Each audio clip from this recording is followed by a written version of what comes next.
Good morning. I am so glad that you are here with me today. This is Reverend Martha Quintana. I'm the senior minister here at the Rio Grande Center, and I'm so glad to be with you today. Since last week, we have begun broadcasting from our sanctuary, and gosh, it feels empty without you. And I can't wait until you all are able to come back and be with me.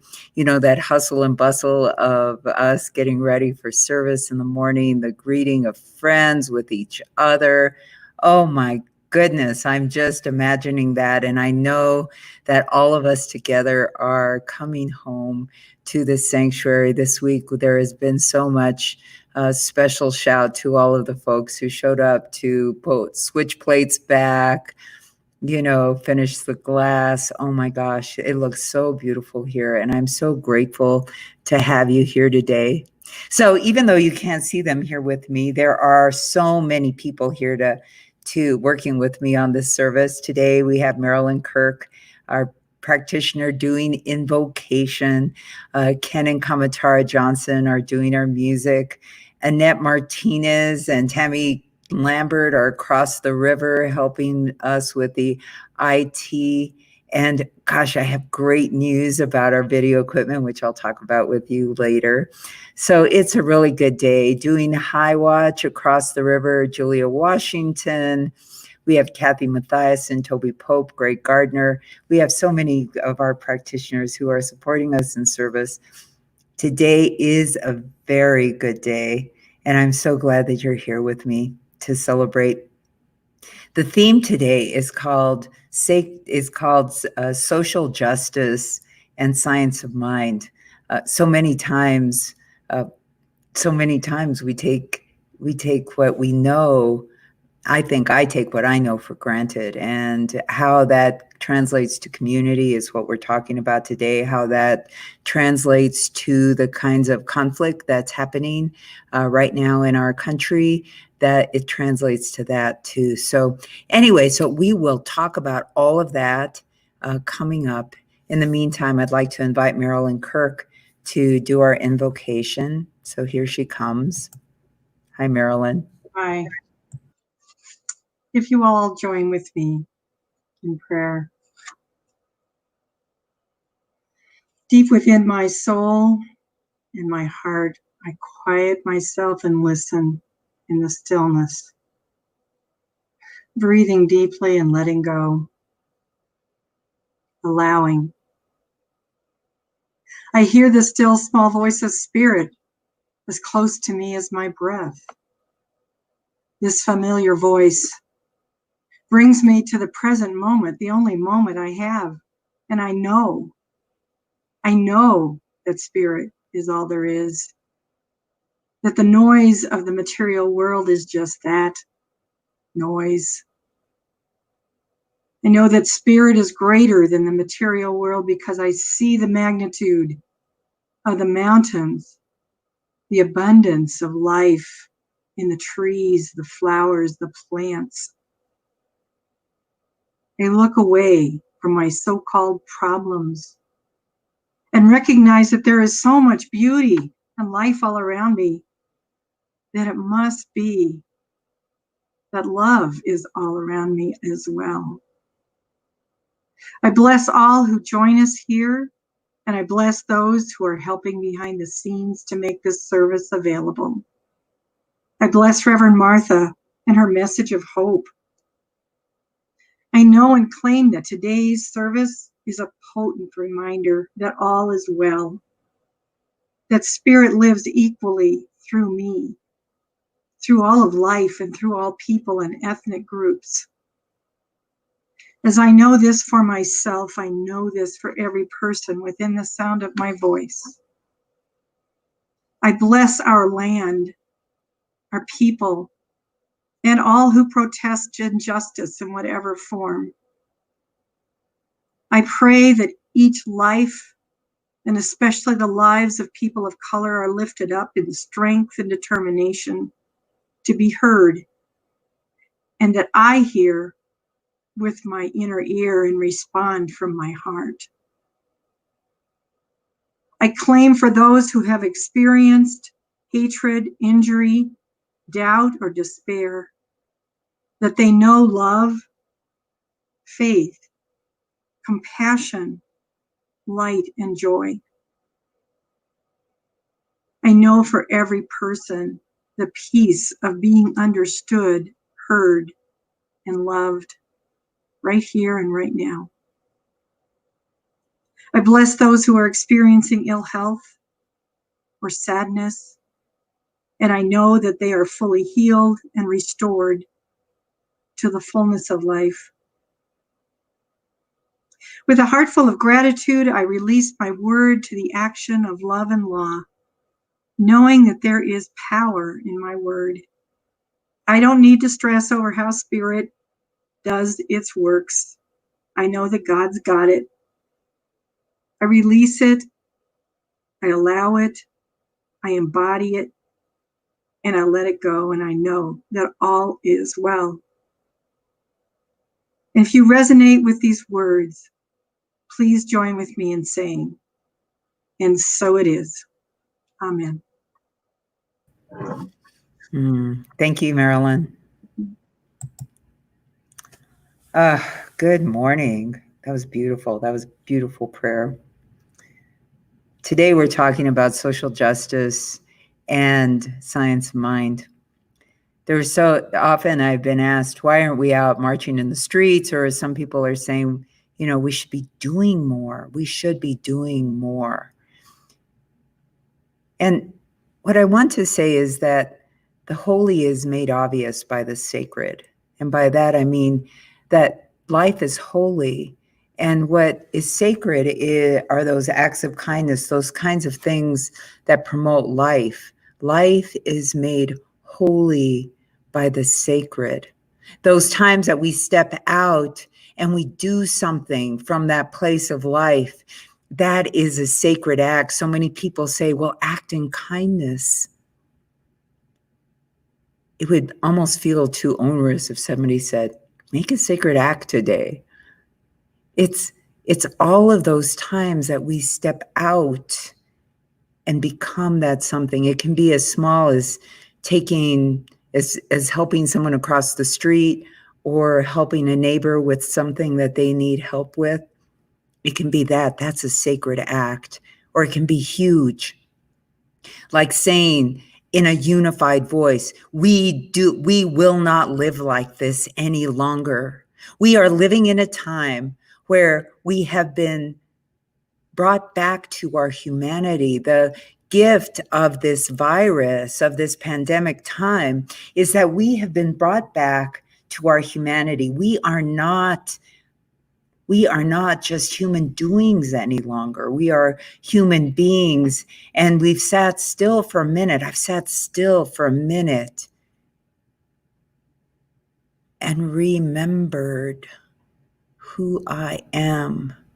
And all around me, I see my fellow human beings remembering who they are. And even the government says, hey, wear a mask in public, not for yourself, but for other people. So suddenly we're in a time where we're looking at other people. And in the midst of that, we are beginning to notice these atrocities, these injustices that have been done there. And in that, there is an outrage, a rage, an anger. And often for the individual, it's not just about seeing out there, because yes, these things that are happening to our brothers and sisters of our brothers and sisters who are Black, our brothers and sisters who are colored, our brothers, those of us who are those of us who in the past have been considered in the minority, are standing up together and saying, we will not live like this anymore. And that is a good thing. And the outrage, the disgust, the rage, it's just the beginning of healing, just the beginning. And here in Science of Mind, we have the tools, and I'll give you my own example. Many, many years ago, when in fact, was my first real job out of college, I got a job negotiating contracts for a union in Los Angeles, and I represented women working in meatpacking plants, garment plants, produce. That's who I represented, and most of the women were immigrant. They were immigrant women.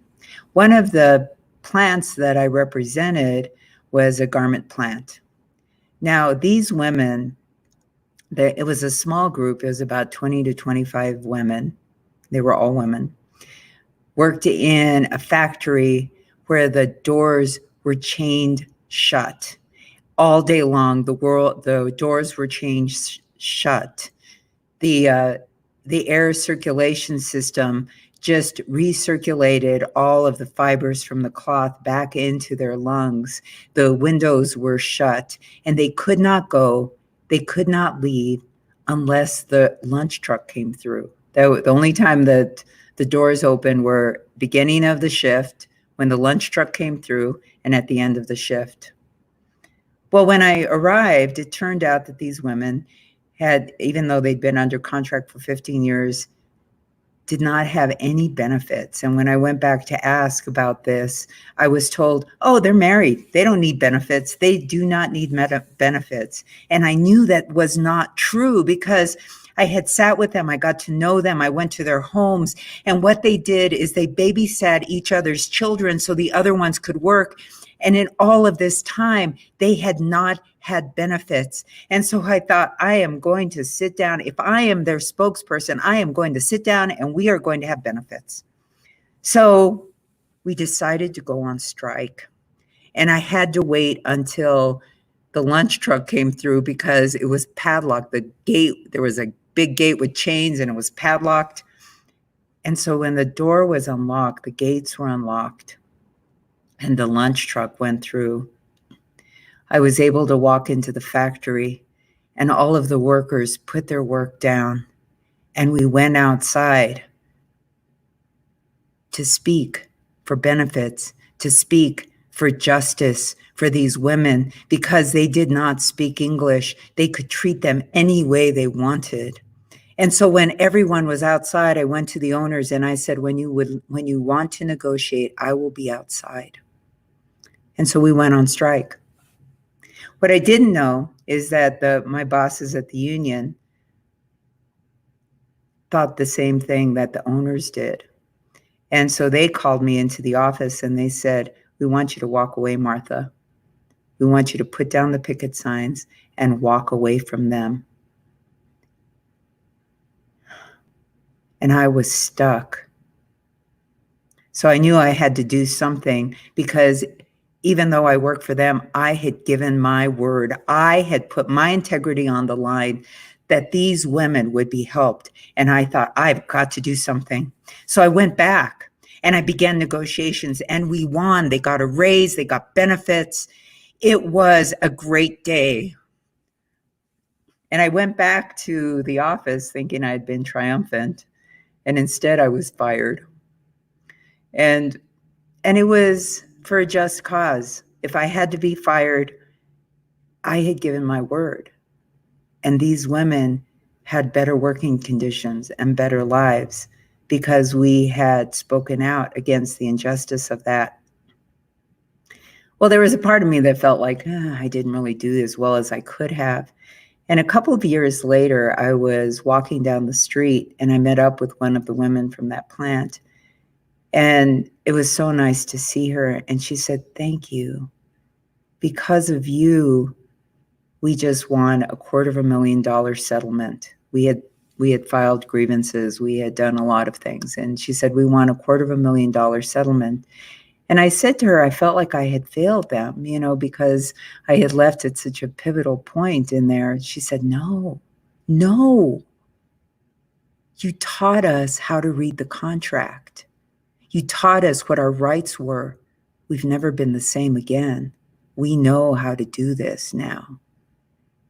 And I went, And that was one of the pivotal points that began my path to science of mind. And one of the pivotal points that that allows me to know that science of mind is one of the most radical things we can do. I spent 25 years working in labor, and as time went on, I worked both on the union side and the employer side. I was an investigator. So I came to know that industry very, very well. But the feeling never left me that once I know my own value, my own worth, that can never be taken away from me. And that's what I love about science of mind, is because what science of mind teaches me is that as I delve deep and learn about that divine inside of me, that can never be taken away from me. It can never, ever be taken away. And each of us energetically are a broadcasting station. And so Ernest Holmes talks about this in Living the Science of Mind. He has an article called A Spiritual Chain Reaction. And he says in that article, he says, we are all energetically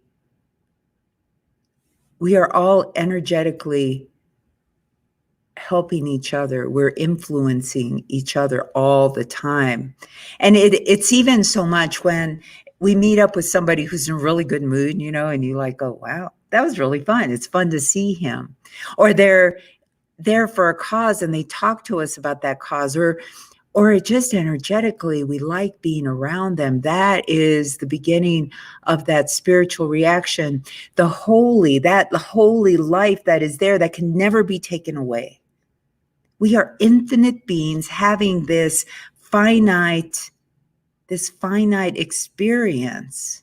And that's what we're looking at. In a finite experience, we have tools, each of us, through science of mind, to change the conditions. We are one. This illusion that somehow we are all different. If there are brothers and sisters out there, if I am here seeing that with my eyes, where inside of me am I holding injustice? Where inside of me am I holding that division? Where inside of me have I failed to see my brothers and sisters as one with me? For this is a holy life, and what is made sacred are my acts. Those are the things that I know. How is it that when I show up for someone else, that is a sacred act? And it begins with believing in myself. It begins with seeing myself as a human being. It begins in understanding my own humanness. How am I understanding the humanness around me? And how am I beginning to remove those things inside of me that keep me separate from my brothers and my sisters? There is so much here. There is a power greater than I am, and I can use it. That is where social justice begins. That's where that restorative justice begins. When I look out in the world and I say, how am I going to know peace if I have no peace inside of me? If I am looking out in the world and I'm anxious and I'm afraid and I'm angry and I'm outraged, yes, that is the beginning of healing. And that is the time to look inside of myself and say, what is it that I need to do to heal this inside of me, so that I can be a force for good out in the world, so that I can be a force for a goodness so great that it surrounds me again and again and again. There is a power for good, and I can use it. Ernest Holmes in this article, A Spiritual Chain Reaction, says,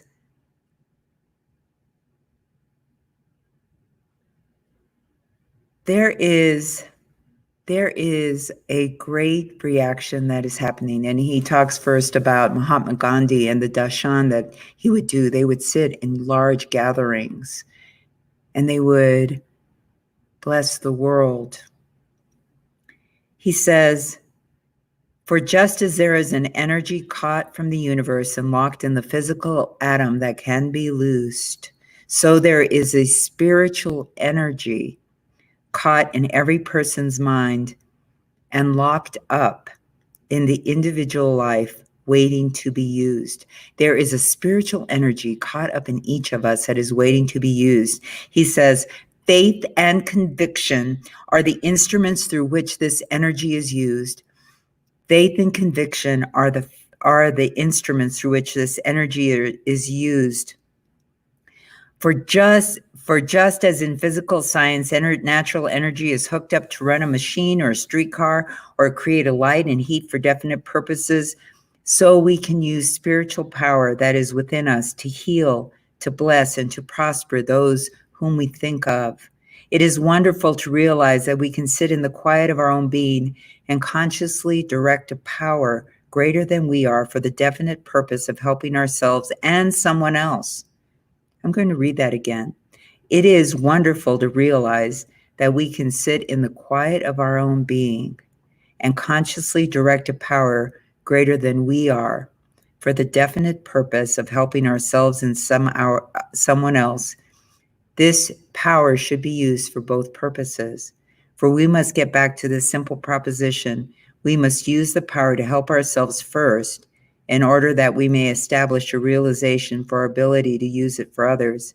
If you would bring happiness to those around you, you must become happy too.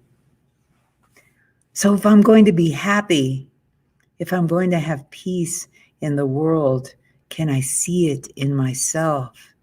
And it is the peace itself, the happiness itself, that is going to take me to where I need to go, whether it's to join others and work in unity for a cause, whether it's to sit in silence, whether it's to plant a garden, whether it's to work with an environmental justice group, whatever that is, whether it's to work in my own business for the greater good of those people around me, whether it's to go teach, to be in government. Science of mind is a science, it is the way that the universe works, and mind is that way that the divine works, and we can call it whatever we want. We can call it justice, we can call it God, creator. It is that part of us that knows that it knows that it knows. And when we couple what we know with faith and conviction, then that becomes to overcome my own outrage, to heal my fear, to heal my anger, to move in a place of goodness so great, to move in a place of goodness that allows me to honor the holy, that life in me, through the sacred, those acts of kindness toward myself and others. Oh, this is a good day. This is a good day when we teach each other how important we are to this planet, how important each of us is in our full authenticity to the absolute good of the universe. And I say that not in the abstract. It means that when I show up in the morning, the first thing I do is wake up and bless everyone that it comes through. I do that prayer and bless the earth. I do that prayer and bless the people, especially the ones that need forgiveness. Bless them and know that as each of us bless them, so we are blessed in return.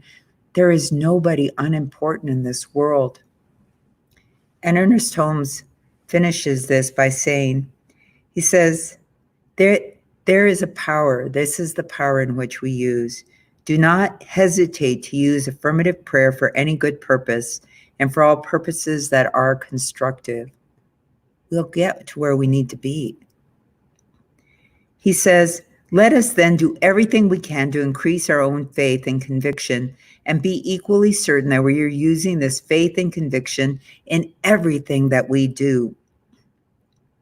He says, if you want to start a chain reaction that will help those around you realizing it must begin at the center of your own being, suppose you take time daily to say these words to yourself very simply and sincerely. And I'm going to put these words up on our website. He says, I know that nothing but good can go from me and nothing but good can return. In my inward desire that everything I touch, every person I think of shall be blessed and helped, it is my affirmative prayer, which I completely accept, that even as I pass people in the street, some silent influence of good shall reach from me to them. I will put that on so that we can say it every day. And he says, and he finishes by saying, we must be very careful to remember, to avoid thinking that we are unimportant in the greater scheme of things. We must avoid thinking that we are unimportant in the scheme of things. We are the most important persons living as far as we are concerned. This is not egotism. This is not conceit. It is a simple statement of the conviction that each one of us is rooted in the living spirit, that we have access to the mind of God and the love and the power and the peace of spirit. So that's that. Today, honor the sacred, honor the holy by doing the sacred. And that could be as easy as much as just caring for a part of the self that we've not cared for. It could be having fun, putting lotion on our skin, doing something for someone else. Allow the holy to become sacred, and that one supports the other.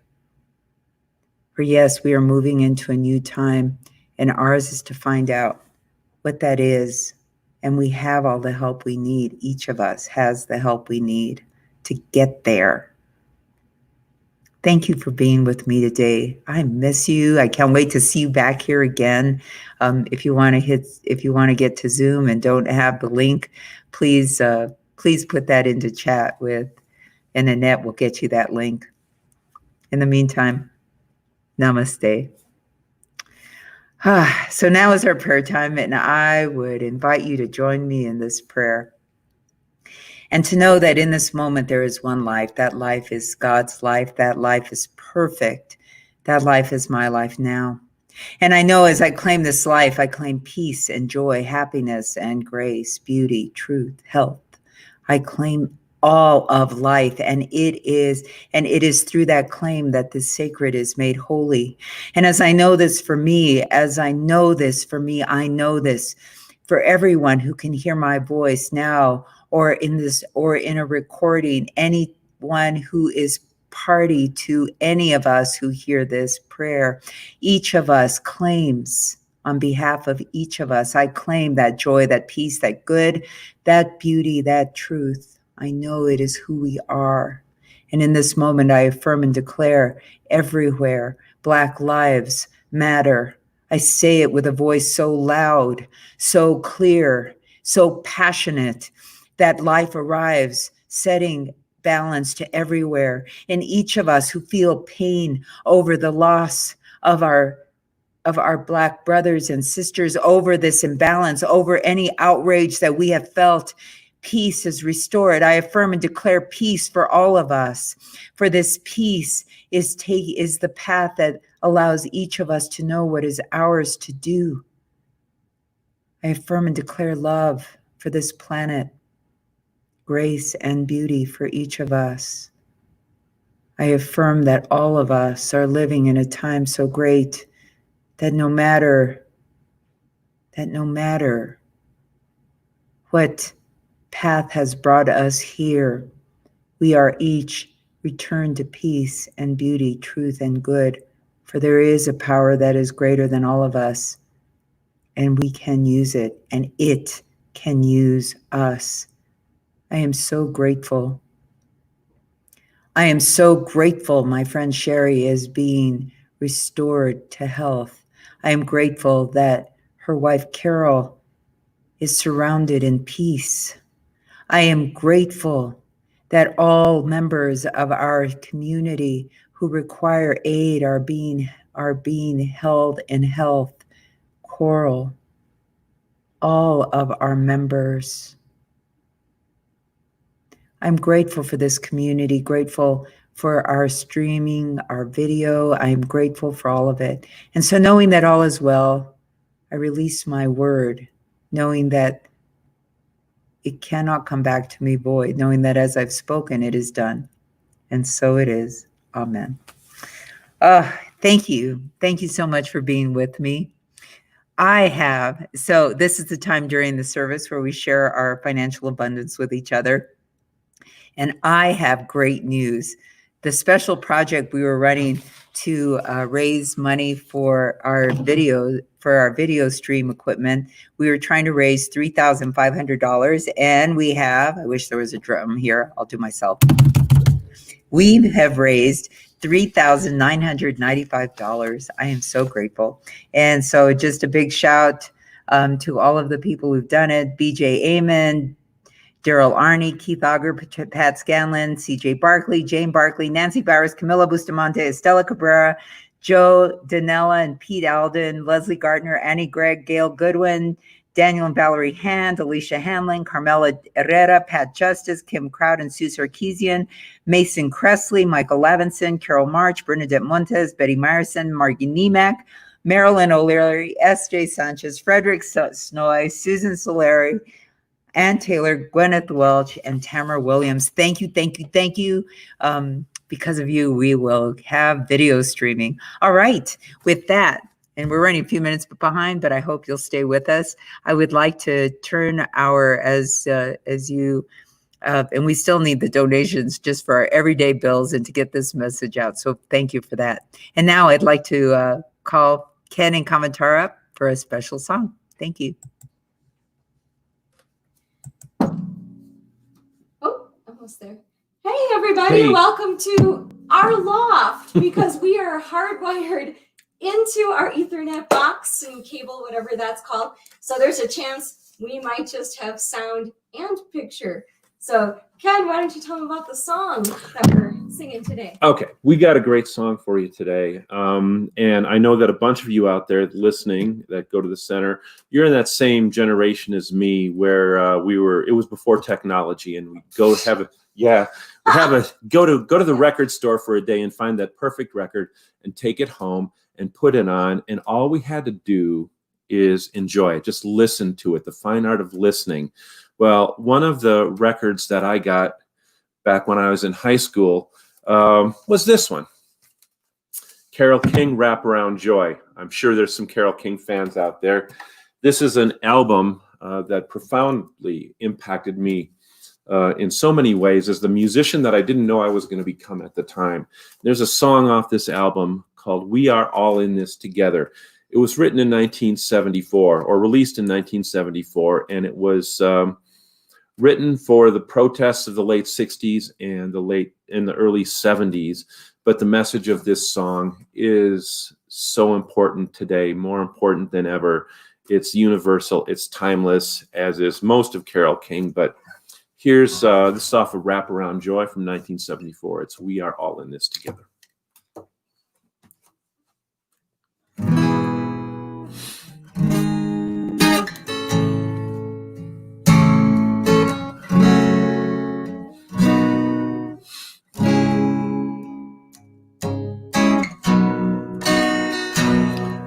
The just are seeking justice.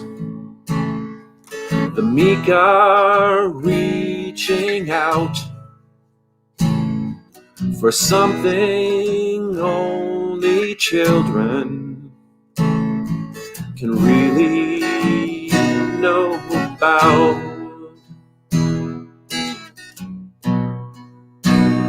And some men cry for mercy while they deny their brother's pain. And some men laugh for reasons they can never quite explain. We are all in this together, and maybe we'll see that one day, when we conquer our fear together, when we finally find a way.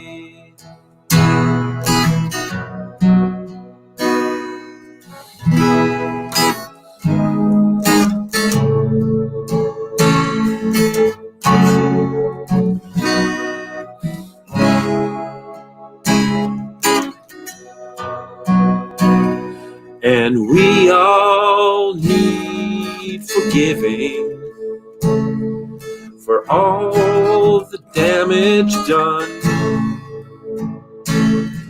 for things we do not thinking, for the hurt that we caused someone.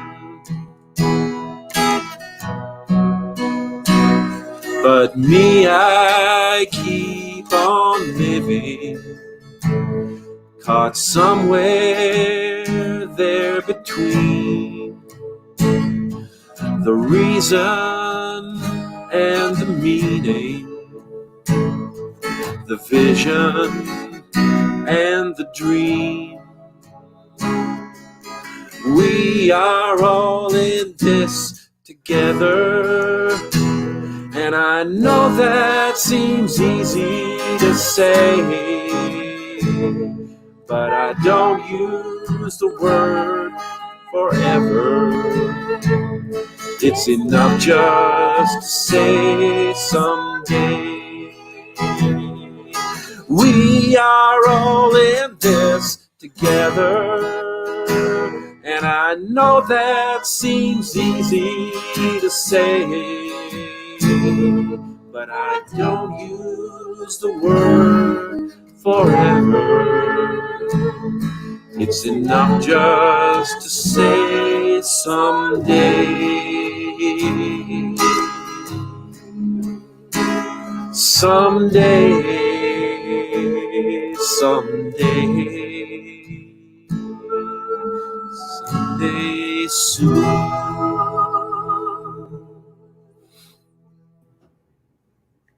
Beautiful. Thank you so much. All right.